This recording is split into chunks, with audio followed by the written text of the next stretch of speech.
At T-Mobile, our critical mission is providing unparalleled 5G coverage for when connectivity is mission critical. Introducing T-Priority, America's best 5G network experience for first responders, even in times of congestion. More capacity, faster speeds, better coverage. T-Priority from T-Mobile, built for tomorrow's emergencies, ready today. Discover more at t-priority.com. For qualifying organizations on eligible rate plans, coverage not available in some areas and may be impacted by emergencies. Electricast. The members of a family exercise their freedoms in life to the hilt, but at a costly price in the long run. The penetrating world of glass houses makes its presence felt. Hello, I'm Ethan Janakis, founder of the Cinematic Revelations movie review and interview blog, and welcome to my Cinematic Revelations podcast. This is a podcast for those seeking more depth out of their cinematic experience, to separate the filmic wheat from the chaff, and to bring notice to those films which deserve reappraisal. Today I will be scrutinising Alexander Singer's 1972 movie Glass Houses, starring Deirdre Lenihan, Clarke Gordon, Ann Summers and Mary Carver. Glass Houses is the portrait of a family in meltdown. Victor is having an affair with a young woman. 19-year-old daughter Kim is involved with her father's business associate, Ted, and Victor's wife and Kim's mother, Adele, holds civic meetings at home, carrying on a secret relationship with the neighbourhood novelist. Within a film history context, with the breakdown of US film censorship in the late 1960s and the introduction of a self-regulatory censorship system, the MPAA, cinematic films began to showcase more explicit themes in terms of sexual content, violence and language, which had heretofore been banned. The inception of the R and X ratings in the US was a watershed for film censorship, freeing directors and writers to explore content in a much freer manner than beforehand. Bob and Carol and Ted and Alice, Midnight Cowboy, and Easy Rider, all released in 1969, were pivotal films at the time for their frank treatment of sex and related themes. Glass Houses arrived several years after these particular movies and was also candid in how it handled its content. Glass Houses highlighted a dysfunctional family, reviewing its dynamics, and also looked at incest pertaining to a father-daughter relationship. Dysfunctional families have been explored over the years in cinema in various capacities. Films such as A Summer Place, 1959, focused upon two families, specifically highlighting mother-daughter, father-daughter, and son-mother relationships, morality, and fractured families. Forward 20 Years and Robert Redford's excellent Ordinary People, 1980, explored family grief at the loss of a child and how the surviving sibling was viewed by his parents. Glass Houses differs from these in that it examines an affluent couple whose marriage has gone stale and how the daughter harbours a secret, incestuous love for her father. The incest theme is handled in a highly tense, provocative, but understated manner, without showing anything unseemly occurring between the two characters. The editing in the final scenes leaves the door open for the viewer to imagine what might or might not happen to the characters, which elevates the film into an artistic domain and away from exploitation territory. It looks forward to films such as The Reincarnation of Peter Proud, 1975, a supernatural thriller also with an incest theme, in that a man falls in love with his daughter after being reincarnated in another man's body. Glass Houses does not go as far as this film, but there are inferences that the father in the movie may subconsciously desire his daughter, in light of his affair with a young woman his daughter's age. Overview. Alexander Singer directed only 5 feature films in his career, the majority of these being centered upon their female characters, the exception being Western Captain Apache, 1971. Mr. Singer presented their flaws, foibles, and strengths, warts and all, to viewers to sympathize and understand, if not necessarily to agree with. His first film, A Cold Wind in August, 1961, was the character study of a stripper who falls in love with a 17-year-old young man. Love Has Many Faces, 1965, was a melodrama about a woman caught in a difficult situation, adultery and intrigue in Acapulco. Psyche 59, 1964, was an elegant, suspenseful drama about a woman's loss of memory and the impact this had on her life and that of her sister and husband. Glass Houses focused upon a family consisting of father Victor, his wife Adele, and their 19-year-old daughter Kim. Mr. Singer has successfully made a film which, despite a short running time, delineates the characters and their situation for the viewer with great clarity. Like his other films, Glass Houses does devote a significant amount of screen time to its female characters, but also does likewise with its male protagonists. The film is the study of a Southern Californian family and begins with the husband and father's affair with a young woman.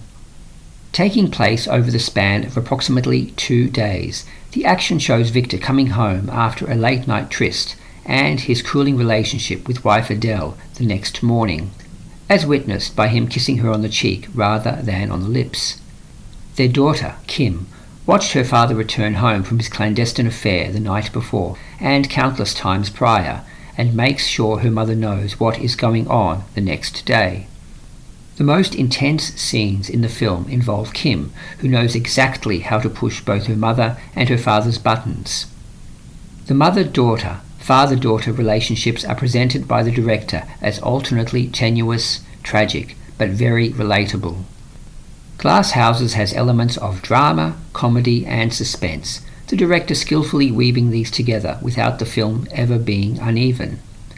A great example is the intercutting of the civic meeting with Kim, her lover Ted, Victor and mistress Jean at the Institute of Encounter Awareness, a health and wellness retreat.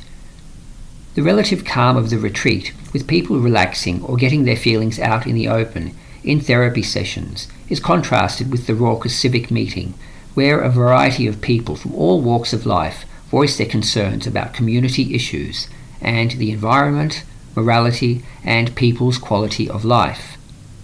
The film is at its peak in these moments, juggling high drama with comedy and more poignant moments. There have been comparisons made with Paul Mazursky's earlier Bob and Carol and Ted and Alice, but, for me, Glass Houses is the superior of the two films. While the other film was largely comic in scope and had good performances, its tone was rather modish, and the characters seemed to like to punish each other, downgrading their marriages just for the sake of being in fashion. Glass Houses differed as it presented a real-life situation, being a couple over 40 whose life had become all work and no passion, with their liberated, voracious daughter not helping matters in any way. Glass Houses also positions its characters within the world of the late 1960s, early 1970s, touching upon influences such as the hippie generation, feminism, women's place in the home and public sphere, the changing role of men in society as women's roles evolved, and the generation gap. It also explored most notably and in a more explicit manner younger women-older men relationships, something that had been touched upon in cinema from time to time, with Cass Timberlane, 1947, and Sabrina, 1954, famous examples. With Lolita, 1961, a scandalous variation on the theme. Glass Houses, in essence, was much more than some attractive people dabbling in recreational drugs and daring each other to commit illicit acts, which is how Bob and Carol and Ted and Alice sometimes appeared. Acting. This is a movie where the acting is highly skilled by the entire cast, both main actors and supporting cast. Ann Summers beautifully portrays Adele as the hapless, unappreciated mother and wife, her reactions to situations touching but also priceless. One of the best segments of the film is seeing Adele, who was sad and unwanted in the first half, come alive during the civic meeting scenes, mixing with the people present and creating a positive atmosphere. Apart from this, her scenes with novelist Les Turner, played by Clarke Gordon, also have a magical, comical, but sad aura all rolled into one. Clarke Gordon makes a memorable mark in the film with his pipe-smoking, irreverent novelist. With much of his dialogue delivered with a pipe in his mouth, Mr. Gordon brought a style and passion that added flair to the film. His chemistry with Ann Summers, effectively, was akin to the blossoming of a withered flower in the spring after a very cold winter. In addition to these actors, 2 other thespians were notable in the film for their contributions. Deirdre Lenihan handles a difficult role as Kim with aplomb, alternating between playing Daddy's little girl, a hellion making her mother feel insecure and unworthy, a sex kitten with Ted, with shades of vulnerability throughout. The success of the film largely rests on her shoulders and the effective portrayal of the mood changes and tendencies the character exhibits. Apart from these 3 actors, another performer made an indelible impression in Glasshouses. In a small role in the civic meeting scene, the bravura Mary Carver brought her impassioned character to vivid life. Miss Carver's role is one of the most startling cameos of anger, confusion and righteousness ever captured on film. Soundtrack. The brilliant instrumental theme, composed by David Raxon, perfectly complements the content, adding suspense particularly during the opening credits and the final scenes. Variations of the main theme are utilized throughout the film, which emphasize the tone of the scenes depending upon what is happening on screen. Mise en scène. The film was notable for its use of real locations, which bring the narrative world to life for the spectator. The film captures the sights, sounds, and feel of Southern California, with a real home used as the family base of Victor, Adele, and Kim. The use of the kitchen, bedrooms, but in particular the living room, with its spiral staircase, add validity and realism to the narrative world. Other locations, such as Victor and Ted's office, with its wide, clear windows, offering a view of the city, Ted's dual-level seaside home, the bungalow of Kim's friend Linda, with its soft beige interior and colourful ornaments, all work to give the characters a life beyond just surface appearances. Outdoor location filming is also excellent, adding crispness to the film. The film showcases sights such as Victor's trek to work across the freeway, his stops at the gas station for petrol, and the courtyard of the health retreat, to name a few, which could not be replicated in a studio.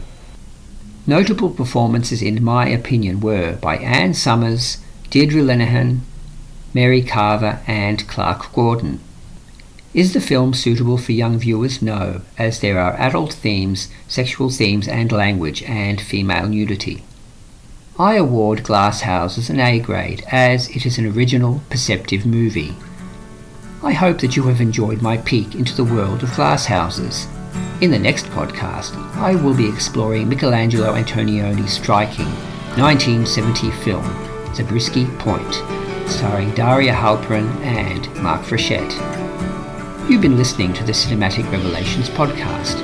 I'm your host and producer, Ethan Janakis. If you like what you heard, please leave us a good review and subscribe wherever you listen. For more, be sure to visit my blog at cinematicrevelations.blogspot.com. Until next time, stay well, stay safe, and happy cinematic travels.